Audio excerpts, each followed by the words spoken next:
going to talk a bit of cricket now because shock defeat for England in the Cricket World Cup yesterday. Afghanistan's finest hour under Jonathan Trott, the former England batsman. It was a brilliant performance by them, but a pretty sorry performance by England. That's 2 out of 3 they've lost. And they're behind the 8 ball now in an effort to qualify for some tough games coming up.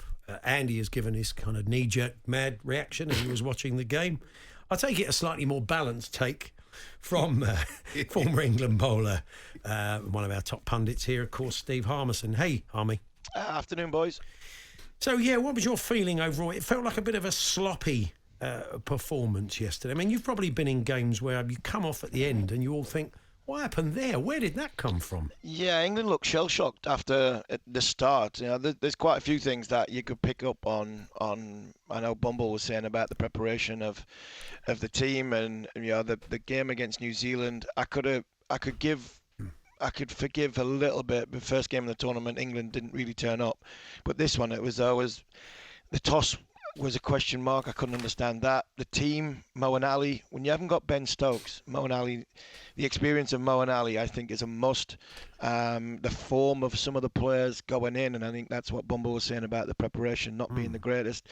I think all in all, that came into muddled thinking, sloppiness from England's opening bowling partnership, and they've never really recovered from that. It looked an absolute belter of a wicket. And I think England's negativity of not wanting to face Afghanistan spinners in the middle of the day, I think came back to haunt them in the end because it didn't. It just looked as though we were completely devoid of ideas in the second half, and I thought that the Afghanistan team were much superior in all facets to what England were. The selection of Wokes is a really odd one. I mean, in England, he's like Jimmy Anderson. When he goes and bowls abroad, he's like Moira Anderson. I mean, he's just absolutely useless. One for the teenagers. What's the point there? Who didn't know that he can't bowl abroad? I don't understand it. The figures are such a... When you look at his figures in England, figures abroad, there's such a massive difference that you wouldn't pick him to play in India. You just wouldn't. Yeah, there's a massive difference. I think more in the red ball game than the white ball game. Wokes has done reasonably well overseas in white ball cricket. He's been picked up IPL. He's had a couple of good IPLs, but it just seemed as though he looked as though he's just trying too hard a little bit, and he's putting it there. He's not bowling it. And what I mean by that is, finishing your action off. He's not really swung it too much, and that is sometimes because you're just trying to put it there and you're hoping it lands. And it's like he just looks as though he's just short of a little bit of confidence letting go on the ball very first up. And in the modern day now, anybody that does that, they just jump on it. Batters just jump on it now. They come at you, and then you are constantly playing catch up. And I think 48 hours before the game, he was poorly. He wasn't fit, and he didn't practice, and that had even more of a negative effect, I think, on his body and his performance. So I would have left Chris Wokes out before that last game in Delhi, largely down to the fact that I would have put. I just don't see why. Mo and Ali seems to be the one that misses out. I think we miss his experience, his know-how with bat, ball, and he's a leader on the field as well for the likes of Butler. And I would have played Mo and Ali instead of Chris Wokes in that game. But hindsight's a wonderful thing. England are now, before the 2019 during the 2019 World Cup, England probably had to play 5 must-win games to win the World Cup. I think now they're in the territory. They might have to win 7 out of 8 or even 8 out of 8 if they want to win this World Cup. And watching them in the first 3 games, they don't really look and give me that much confidence that they can do that. They need Stokes, that's for sure. Well, hopefully he'll be back against South Africa on Saturday. You mentioned Bumble there, Steve, and he was on breakfast this morning. Very interesting. Got into a bit of an Andy-like rant. He said he felt like no one cares about this World Cup. Here we go. There are wider issues. There are much wider issues in cricket at the minute than England losing to Afghanistan. There's the World Cup rugby going on. I go out and about. I'm out and about. This competition, the World Cup cricket, is under the radar. Does anybody care? You're just talking about the World Cup football qualifiers. The World Cup rugby is on. And when I'm out and about, that's what people are talking about. There's nobody mentioning cricket to me. 18 counties showing England cricket matches at their clubs at the present time, because definitely World Cup rugby is. The clubs are showing it. World Cup rugby is free to air. this Cricket World Cup, for me and for loads of people, is totally under the radar. Good point. And you need to look at the 18 counties and ask, great for you two, ask the 18 county chairman, are you interested in England's World Cup performance now, right now? Here we are, Bumble on breakfast. I think there are two things about that. Number one, it's a little bit of an unfair comparison because the early stages of the Rugby World Cup were terrible.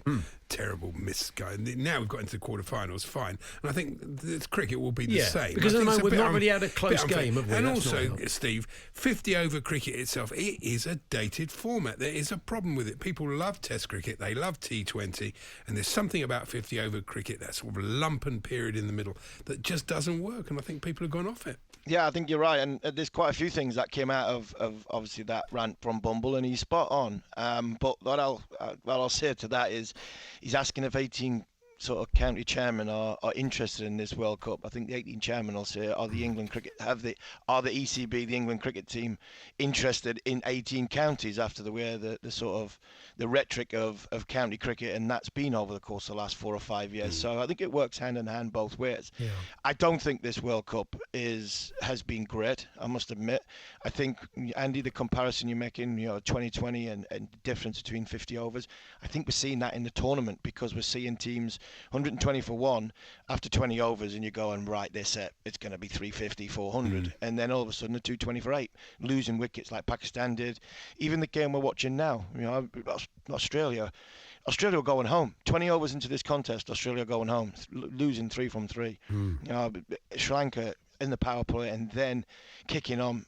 They had Australia exactly where they wanted them, and within 10 overs, 12 overs, a little bit like you're saying, from a difference between 50 over cricket and T20 cricket, nobody really wants to bat that sort of middle passage, and they've all collapsed. So we're seeing a lot more of that. This tournament will come alive later on, yes, it will do, and I'm sure the latter stages will be good. But at this minute in time, I think 50 over cricket has been dying for a while, and I think the opening stages of the World Cup, I think, is possibly putting 1 or 2 more nails into a coffin that I think will slowly be lowered into the ground once this tournament's finished. Because I said on the Cricket Collective on numerous occasions over the last sort of 2 or 3 weeks, I can see 25 top players retiring from 50 over cricket at the end of this World Cup. Wow. Mitchell Marsh has a bit of a statement of intent of 4 straight down the pitch. They've just got underway, Australia. They had a sandstorm and rain, which took them off the field. Even that game Saturday, I was really looking forward to it. What an anti-climax that was. Not close at all, was it? So one-sided. Just before we let you go, Steve, we read this week that Freddie Flintoff is going to do a new series of Field of Dreams, that fantastic series in his hometown of Preston, where he was introducing kids to the game. It's great to see Freddie emerging from that terrible accident that obviously affected him physically and mentally.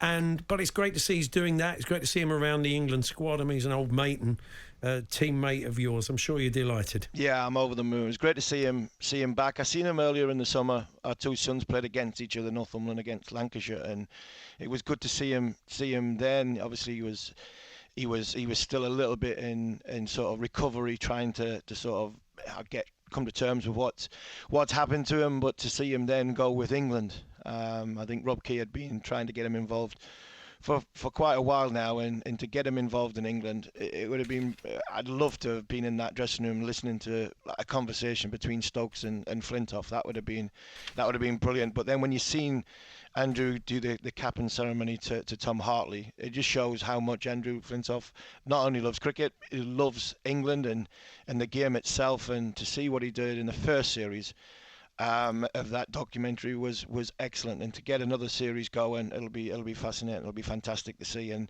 how can he make it better? Knowing Andrew as I do, I'm sure he'll be trying everything he possibly can to do that. So it's brilliant to see him back involved in the game, and he's out and about looking as though he's got a smile on his face again. Excellent. Thanks, Harmy. Thanks very much. Cheers, boys.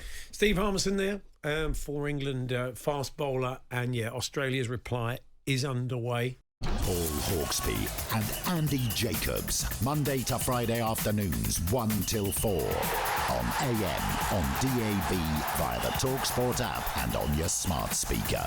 talkSPORT.